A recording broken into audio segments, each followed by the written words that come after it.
Article 370 BJP Sarkar Seman Article 370 Tribal Tara Corporation again.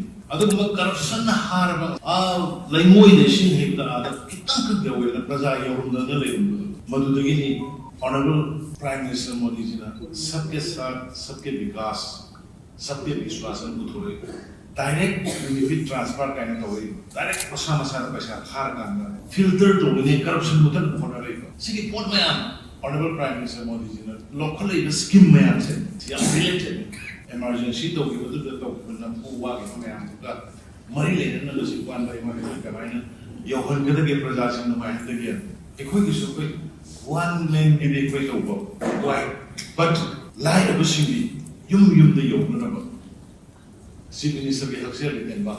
Lying on the bushing, lying on the school come on the shingy. School presidency, college like the Singi, Makamahani, Sorter of Singi, artist Singi, law in a union yogni, law in a union yogni, by individual XYZ, Tumdo Yai. But Prime Minister Modi, Nasagi Mani, Sublet Sat, Sublet Vikas, Sublet Vishwas, upon the Saki Priyas, Magi philosophy, till they are Vajarjigi, Lion Machine, downtrodden Singi, Masi BJP in the Doriche. Parties and the party in the Tauri, issues, Michael issues may have there. I meet the Pitani, I can't pass you to Pitana. Why question the regular BJP, Sanade. Land Mark to the MP election to the report and the Mamaki MP election, they go, Mumbo company to 100 land mark the way. Land in what persons market money, but the side decision I will say. I question when La Rubodon, imperty complex, La Rubodon, Kari La Rubino, Kanaki Kari Maran Gurge, Kanaki Kari Lamio Gurge, Kanaki Kari Scandal to Ruge, Kari Doruino, Suto is a highway. Was it? Time has come. I don't like unity later, Congress na, Madam, Sahi, Mudrasi, Umbudrasi, Moy, the Moy, and I started by the Madrid, quickly, Levak, quickly. Bharat is so pro. A woman with a Shinju target by them. When the winner Pangan by a road, Nasi a winner suffered to say, Tungi Miruni, Nasi a winner suffered to. I am among us, how we done to brother the Lakers, Nagaland the Toriba, Mizoram the Toriba, Assam the Toriba. We're not alone now, but the mother quick door will them. Entire notice the head was a disease among Laka. Kariki, more than appeasement policy, Congress appeasement policy. Amazon Yana, Amazon Yana, missing Yamra, Karod Sam, when you could have a part of the effect of river. Other than we lacked Kunmarima, Manipur, with any time. We seem to give it away. Other than Portugal winners, partisan and party, India, Dimjina, one color, one by one. Other than I am going on Bigano, side, I hope you will situation. No one should attend the Hey, no, sit with them, but chucky. Lakan Pimam, or young mandatory daily. Makal, group, name, Potawari Satana, Namaway Saludo, Anira, 2 days continuously maybe. Such an issue, my Amatori, Zitori, Mayam Taviramani. Lalish, you miss it in Kangiro, Center de Lori was step to them. Hana, when I hide the Sumbra, Monitor, Sumbrado, Subi Game, Swagi. Praza Tabi and Yasser Cambreo. This is a low machine, Hanabidi Alosh, and positive way of state Latin lies. I don't know, Muni and Bigano center leaders in Hasana Dynasty of the country. A quite again a country or a quite again when they never. I don't know, single issue the way drop over there. Manipur, BJP, Warren Kalai, but issues may have said one by one. No address of this needle. Marum Zai, I don't know, ma'am, Sunaba, no, I don't know, party currency. A cushion number horse. Was it the men? Allah, Raboka, a big portrait of Guru, the middle, quit to us, who's it the equipment. Marum, issue Mandatarica, the video of point me up, Prime Minister Modi, the Vireva, Amisari, the Vireva, Tauri, upon me, Simanda, some Merga. Wait, Sassensi? To whom the swing has over the Tampaco, Silvana, Yam, Isla, Tampa, Hila, civil society, calculating them. Interaction, I am loyal to it. Answer to Bahala, are the advice given elements we advise. Loyal one by one, go away.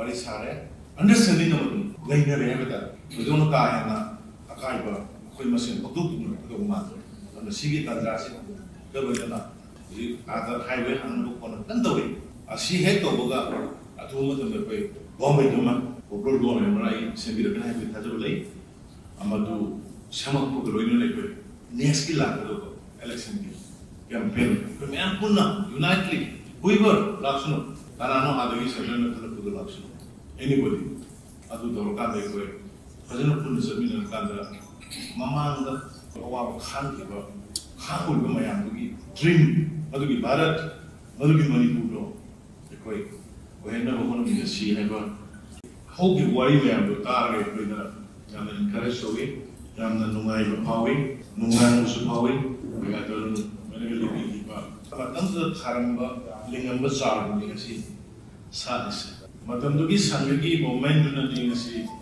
Prime Minister Narendra Modi BJP Sakar say Tarama Toshu Paris Sangaki Madugi moment Bharat ki damata Bharat Asiki the moment I am Honorable Prime Minister Modi ji amna ongan no magi wakalons Gramina mayam sibu respect piga the gay wal mayam sibu no khal Adugumba emergency 1975 is only 2 years that day Samvidhan Hatya Divas Pathoka Maduda suffered to give up A to Z Singashima is a Bambiri Bushing like Hidrova Shiore Sigi Mayam Sibu is going to respect of one of the honor of one of the Kudum Sama Asi Miro appearance the Honorable Prime Minister one Pokune don't have the meaning of Honorable Prime Minister Aduna Adugumba suffered to give up jail the Sahi Alien Kipa, Mayam from the Kaikan Usuri, Aduga. Mayam do not harm the Poduning Sishman Buddha,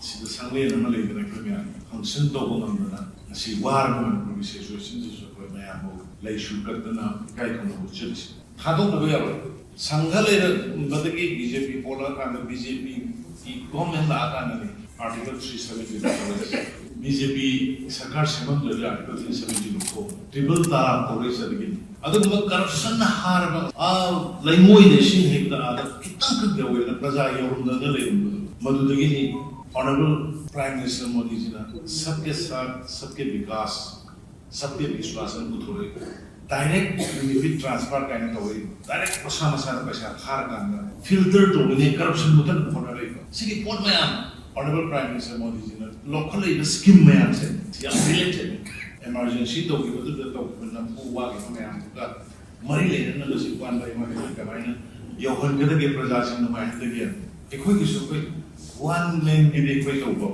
Why? But lie of a shingy, yum the yoke number. Sydney is a bit of selling, but lying on the bush, lying on the school come on the singy, school presidency, college is a light number on the singy. Makamahani, sorcerer Busingi, artist Singi, Loina Yum Yum, Loina Yum Yum, by individual XYZ, Tumdu Yai.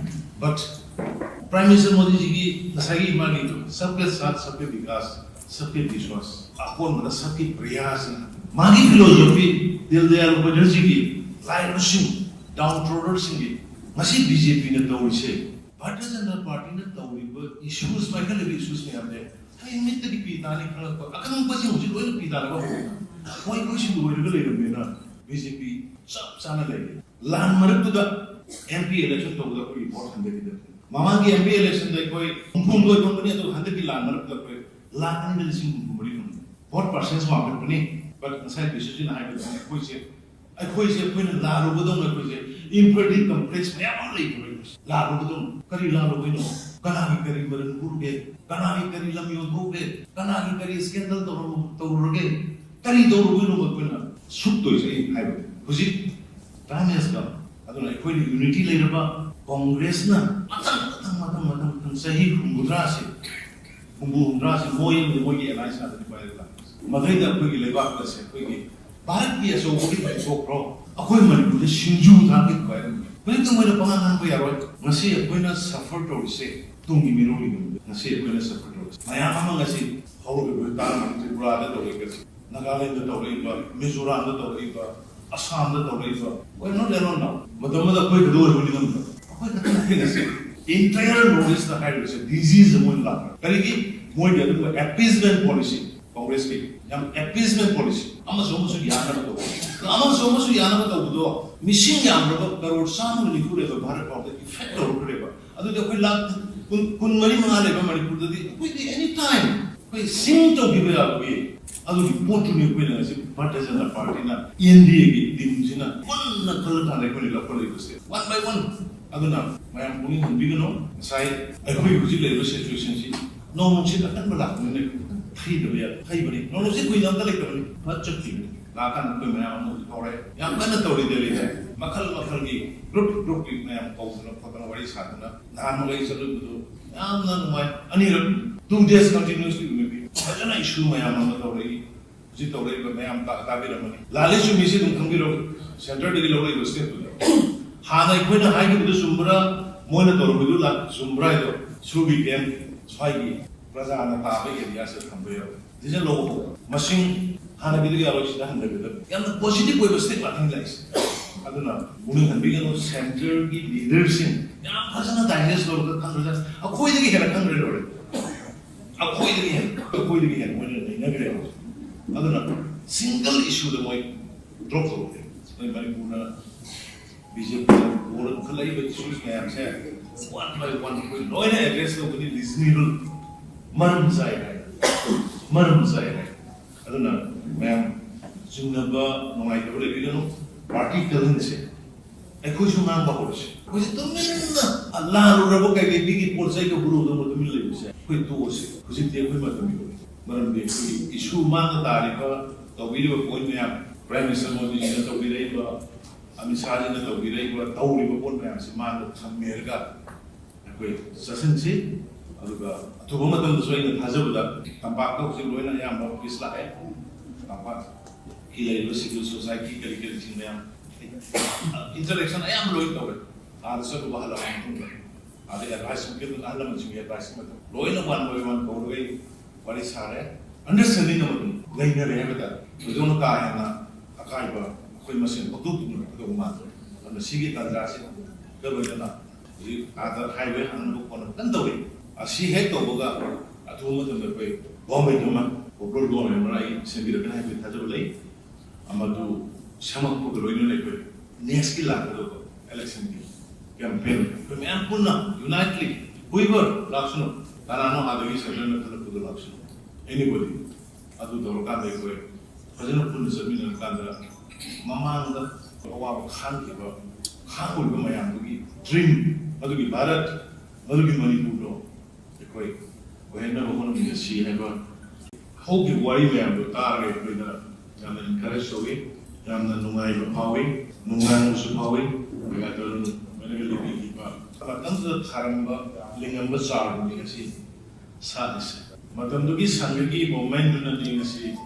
Prime Minister Narendra Modi ji की BJP की सरकार लागू सही तरह मत हो शुरू पाइलिस संगरी Madhuri movement Bharat की दमकता भारत का सही दमकता उधर मूवमेंट में आते हैं honourable prime minister Modi ji की हमने पंगान लोमागी वाकलोंस ग्रामीण मायाम से वो रेस्पेक्ट पीके दगे वाक मायाम से वो ना खल कांडा अदुगुबा इमरजेंसी 1975 के जुन की 25 that day संविधान हत्या दिवस पांचों Kanda Maduda suffered to give up A to Z. Singashima, the Pambiri Bushing, like the river, Shiore. Sigi Mayam, so we're going to respect of Manabri, or not of Manabri, Kum Sama, as he be on the air. So, Honorable Prime Minister, one Pokum. Don't have the meaning of Honorable Prime Minister Monisi. Aduna, Adumba, suffered to give up Zelda, Sahi Alien Kipa, Mayam, Mayam, from the Kaikun Ushri. Mayam do not harm the following association Manipur. See the Sunday and Malay the Premier, Hansen Dogon, see Warman pronunciations of Mayamo, Lay Shukatana, Kaikon Church. Hadon aware, Sangale, Badaki, BJP, Polar, and the BJP, government Article 370.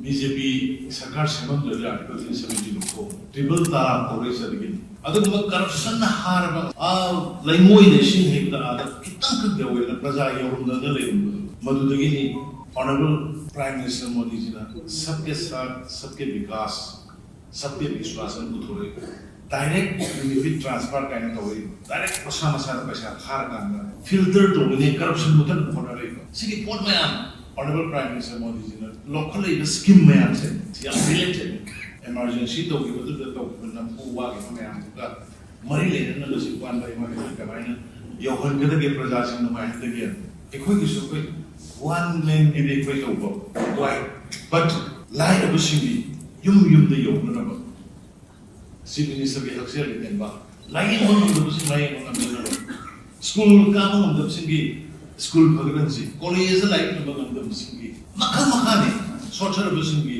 artist singi loina yum ne loina yum by individual xyz ta thum do yai but Prime Minister Modi ji ki nasagi mani sabke sath sabke vikas sabke vishwas apon mala sabke prayas magi philosophy dil dayal upadhyay ki line machine downtrodden singi masi BJP na tawise Bharatiya Janata Party na tawriba issues mai kala issues me amne hai mit ki pitani kala ko akang pa si hujil oil pitala ba koi koi si do le le na BJP sab sana le lan marak to da MP election to da koi report hande ki mama ki MP election da koi phum koi company to hande ki lan marak da koi lan ni le sing buri no what percent ma ba ni but inside decision hai da koi se ai koi se koi na la ro ba dong koi se infertility complex me am le koi la ro ba dong kari la ro koi no kana ki kari maran kurge kana ki kari lam yo dhuge kana ki kari scandal to roge kari do ro no koi na suk to se hai ba huji time has come aduna koi unity le ba Congress na matang sahi khumbutra se moy ki alliance na de pai la madai da koi ki leba ka se koi ki Bharat ki aso ki pai so pro akoi Manipur de shinju tha ki pai koi to moi na pangan han ko yaroi ngasi koi na suffer to se tungi miro ni ngasi koi na suffer to maya ama ngasi haw ko ta man Tripura da to ke Nagaland da to ba Mizoram da to ba Assam da to ba koi no there now madam da koi do ro ni nam entire notice the head is a disease among la karigi moi ga du appeasement policy Congress ki yam appeasement policy ama so yana ba to do missing yam ro crore sam ni kure ba Bharat of the effect ro kure ba adu de koi lag kun mari ma le ba Manipur da di koi any time koi sing to give up we adu ki potu ni koi na se Bharatiya Janata Party na NDA ki dim sina one na kal ta le koi la koi ko se one by one aduna mayam puni hunbigano sai akoi huji le situation si no mo chi kan bala ne thi de ya thai bani no no si koi nam ta le ko ni pachak ti la kan ko mayam mo tore yam kan to de le makal ki group ki mayam ko no phatana wari sadana nan mo gai salu do yam nan mai ani ro 2 days continuously ne ajana issue mayam mo tore ji tore ba mayam ta bi ra mani lale su mi si dum khang bi ro center de lo gai state Hana ikoi hai ki sumbra moina to ru la sumbra do subi ken swagi praja na ta be area se thambe yo dise lo machine hana bi ga lo sida hande be yam positive way state la thing like aduna uni han bi ga center ki leadership yam phasana digest lo ka khang ra akoi de ki hena khang re lo akoi de ki hen moina na gre aduna single issue de moi drop hogai Manipur na BJP or khalai be issues me am say one by one koi loina address lo kuni reasonable maram sai